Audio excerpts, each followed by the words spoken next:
Good morning, everybody. Happy Thursday to you. I was almost late today.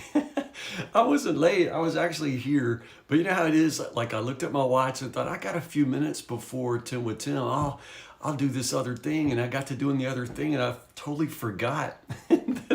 Or I'm really that kind of doofus. I could literally forget that I'm supposed to do 10 with Tim sitting at my desk, ready to do 10 with Tim. But anyway, at the last minute, I'm like, oh no. So here I am. It's 10 o'clock. I made it. You made it. I'm glad you're with me.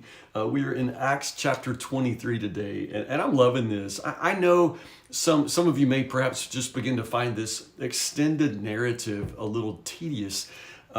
It's like an episode of Law and Order that just keeps on going, just keeps on going, because Paul is now in custody and is just being passed from one council, from one official to the other.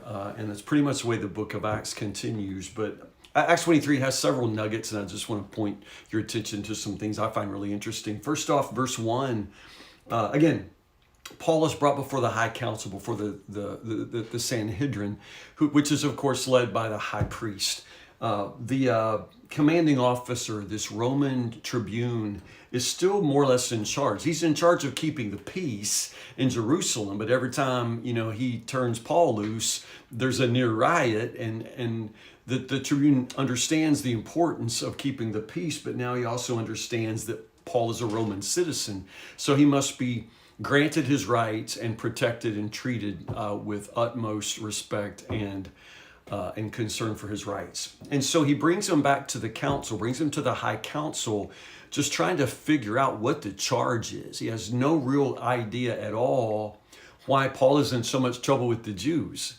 The high council here is going to do their deliberations in Aramaic. So how the tribune knows, it would have been typical Roman practice to have a translator present so that the tribune could follow what's happening, but we don't know. That's really not something Luke bothers to tell us. So at any rate, Paul stands before the Sanhedrin and he says, right off the bat, he says, brothers, I've always lived before God with a clear conscience all the way up to today. That's what he says. I have a clear conscience. Now, that sounds like an okay thing to say.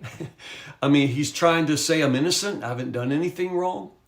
But the council, and particularly the high priest, they recognize right away that if Paul's saying, I have a clear conscience, I am in God's favor, that automatically that is a kind of blasphemy. Because if Paul is in God's favor, that means the high priest and the council are out of God's favor. Do you see that? Well, if you don't, the high priest did. The high priest immediately recognized that Paul had just insulted, and again, in his mind, it was probably a kind of blasphemy for this, follower of, Jesus, this false Messiah in their minds to say, I have God's favor, I have a clear conscience. Instantly, it is in some way meant to bear witness against the high priest and the court. And so the high priest orders to have him smacked. Paul immediately comes back with, God's going to slap you. I mean, he has him slapped, and Paul just says, God's going to slap you, you whitewashed wall, kind of judge you to break the law. But because indeed, for the high priest to order Paul to be slapped, that's sort of a punishment when there's been no deliberation, there's actually been no charge, and so Paul recognizes that, you call yourself a judge, that you seem to have no concern for the law. I mean, Paul just gives it to him, and I'm there for it. I kind of love that. But then notice, the one sitting next to Paul said, what kind of idiot are you? You're going to insult the high priest? And Paul said, I didn't know he was a high priest. That's just funny. What does that mean? I mean, people don't really understand. Paul says, I'm sorry, I didn't know he was a high priest. Like what? Like how can you not know?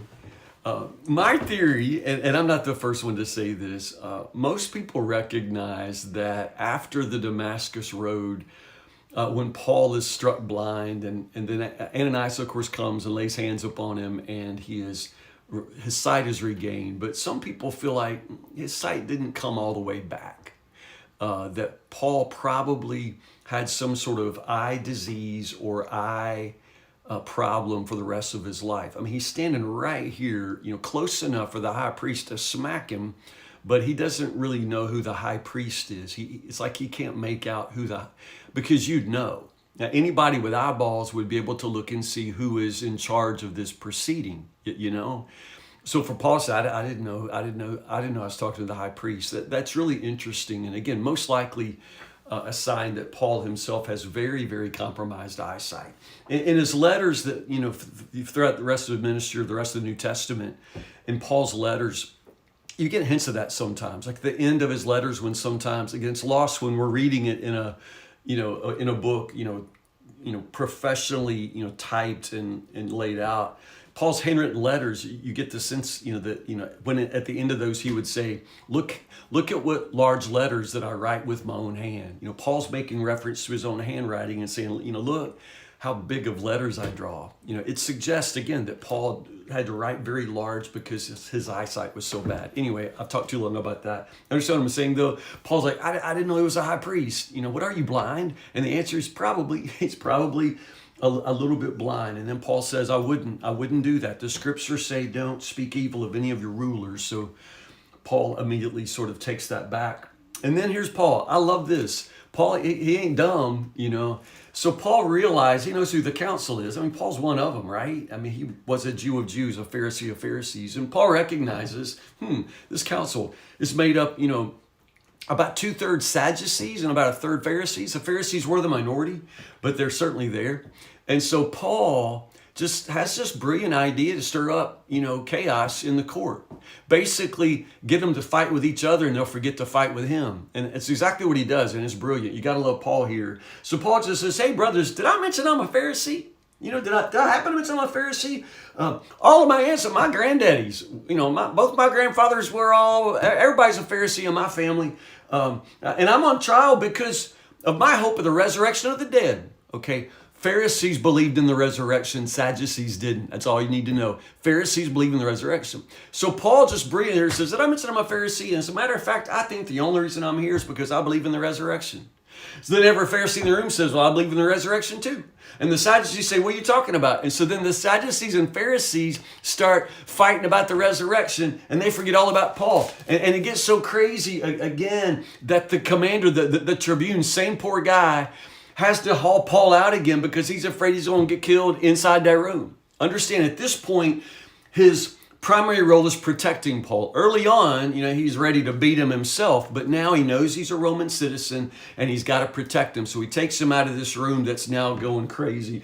Again, that's brilliant. Paul he just threw a stink bomb into the middle of the Sanhedrin. So now they're fighting about resurrection and Paul sneaks out the back door. I love verse 11. Paul has this vision of Jesus. How many has he had now? I just love the way Jesus keeps coming back to Paul and saying, you're my boy. You're my boy. You have been a witness for me here in Jerusalem. Has he though? Yes, of course he has. But, is this what you pictured when you think you're going to be a witness? Because most of the time, he's spent in custody. Most of the time he's spent getting beat, or running for his life. But Jesus himself says, you've been a witness for me here. And I need you to be a witness in Rome as well. So again, you know the map now. You know exactly where Acts is leading. Paul's going to go to Rome. Jesus just said, I need you there. And so the story continues. There's this plot to kill Paul. 40 of these Jews, they ain't got nothing to do. It's like they don't even have jobs. All they can think about is we're not going to eat or drink nothing until we kill Paul. It's called an anathema. In other words, what they're saying is, I will be cursed. Let my life be ended if I don't kill Paul. That's it. It's a curse upon themselves. And it's a very serious kind of vow. 40 of them take it, so they're going to kill him. So it's like a movie, y'all. They have this plan. Hey, call Paul back to the Sanhedrin, act like y'all want to see him, and then we'll hide in the bushes on his way, and we'll jump out and kill him, and then you'll never have to deal with him again. So that's their plan. Verse 16. Who knew Paul had a nephew, and a sister? This is the only place and literally all we know of Paul's family, but he has a sister who has a son who somehow finds out this plan, that they're going to ambush and kill Paul. So this boy runs to Paul, and Paul says, hey, I need you to go tell the Roman officer. So Paul calls a Roman officer over. Again, realize his custody now is more for protection than imprisonment. Again, Paul can just call a Roman officer over. He speaks to them almost like an equal. And he says, hey, this boy's got news. Some people debate whether this is a lack of faith, like whether Paul should just shake that off and not worry about it. But Paul's not stupid, and faith's not stupid either. And so he just wants the Romans to know this plan. And so now the new plan is to sneak him out of Jerusalem in the middle of the night. So they leave at 9 o'clock and they're going to take him to Caesarea. That's the plan. Notice the letter that Claudius Lysias writes there. This is the first time we find out this dude's name. I've been calling him the tribune, the Roman officer.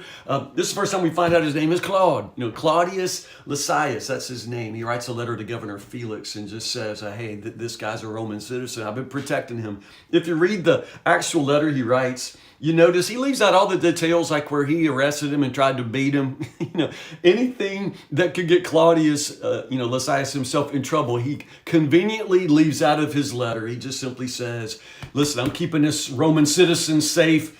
He's under your jurisdiction. It's something to do with religious law. I can't figure it out, but there's certainly nothing worthy of imprisonment or death. Again, I think Luke is writing something. I think the book of Acts is somehow involved in Paul's legal defense. And one more time, you have a Roman official saying, I don't see him doing anything wrong. Seems to me this is a little Jewish thing. I don't see anything worthy of imprisonment or death. So again, another verdict there that's very important. So that night they took him as far as Antipatris, a fortress, which would be a typical stopping place, and then on to Caesarea, where he will be before Governor Felix.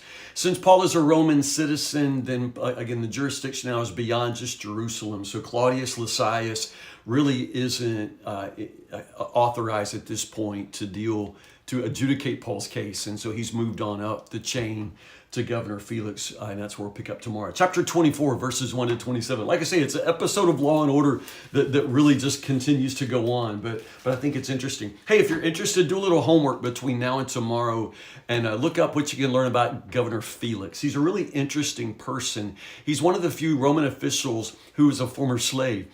Felix had been a slave. So look him up. He's just interesting, and he's very important in the story tomorrow, where we'll pick up in Acts chapter 24, verses 1 to 27. Did I even say good morning? I came in like really hot because I almost forgot. So anyway, if I didn't say good morning and I love you and all of that, good morning, good afternoon, good evening. I love you so much. Thank you for being in the Word with me, and I'll see you in the morning, Lord willing, 10 o'clock for 10 with Tim. I love you all.